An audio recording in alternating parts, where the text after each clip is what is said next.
A Ukrainian service member carries a shell to a tank at a position near a front line amid Russia's attack on Ukraine outside the town of Bakhmut, Donetsk region, Ukraine on October 4, 2022, Reuters.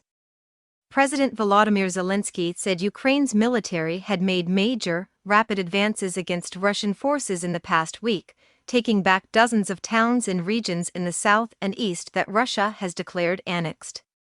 This week alone, since the Russian pseudo-referendum, dozens of population centers have been liberated. These are in Kherson, Kharkiv, Luhansk and Donetsk regions altogether, he said in a Tuesday night address. Russia moved to annex those regions after holding what it called referendums over several days from September 23, votes that were denounced by Kyiv and Western governments as illegal and coercive. Russian President Vladimir Putin proclaimed their annexation last Friday. Zelensky named 8 small towns in Kherson in the south as recently having been recaptured. Reuters could not independently verify his statements. A video released by the Ukraine Defense Ministry appeared to show the Ukrainian flag being raised over one of those communities, Davidiv Brid, in Kherson. Ukrainian forces retook several villages in an advance along the strategic Dnipro River on Monday, Ukrainian officials and a Russian-backed leader in the area said. In the east, Ukrainian forces have been expanding an offensive after capturing the main Russian bastion in the north of Donetsk, the town of Lyman. Russian Defense Ministry maps presented on Tuesday appeared to show rapid withdrawals of Russian forces from areas in eastern and southern Ukraine where they have been under severe pressure from the Ukrainian counteroffensive. Russian forces in the Donetsk and Kherson regions have been forced to retreat in recent days and appear to be struggling to halt an increasingly Western-equipped Ukrainian army. In some areas of the front line it was possible to extend the area we hold from between 10 to 20 kilometers, the Southern Operational Command of the Ukrainian Armed Forces, UAF, said on Wednesday. Russian forces were destroying their reserves of ammunition and trying to destroy bridges and crossings in order to slow the Ukrainian advance, the UAF said in its daily report. In the past 24 hours, Russia had lost 31 servicemen, more than 40 pieces of equipment, including 8 tanks, 26 armored vehicles, and a large-caliber howitzer, it said. Russian escalation. Putin had been expected to sign on Tuesday evening a law formally annexing the 4 Ukrainian regions. They represent about 18% of Ukraine's territory, and Kyiv and its Western allies' annexation say is illegal and will not be recognized.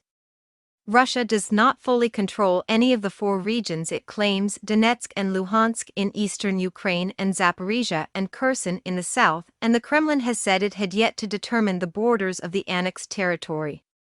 A newly mobilized Russian reservist fires a rocket-propelled grenade, RPG, launcher during a training on a range in Donetsk region, Russian-controlled Ukraine, on October 4, 2022, Reuters.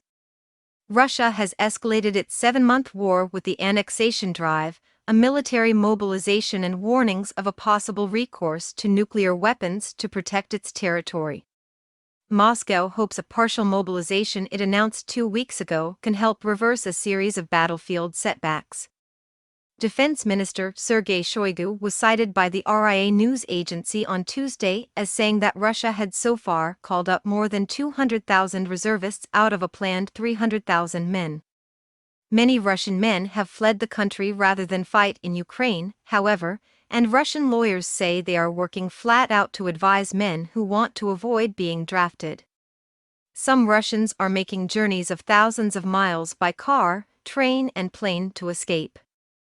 Russian Defense Ministry maps presented on Tuesday appeared to show rapid withdrawals of Russian forces from areas in eastern and southern Ukraine where they have been under severe pressure from the Ukrainian counteroffensive.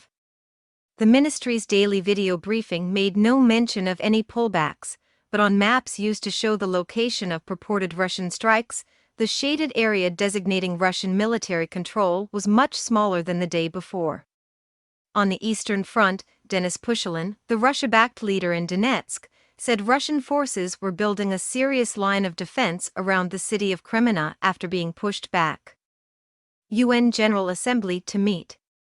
U.S. President Joe Biden told Zelensky in a call on Tuesday that the United States would provide Ukraine with $625 million in new security assistance, including high-mobility artillery rocket system, HIMARS, launchers.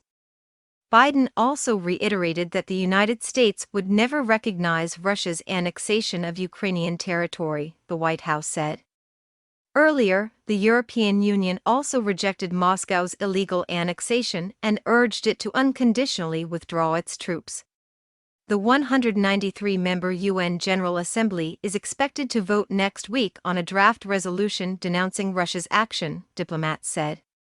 Russia vetoed a similar resolution in the 15-member Security Council last week.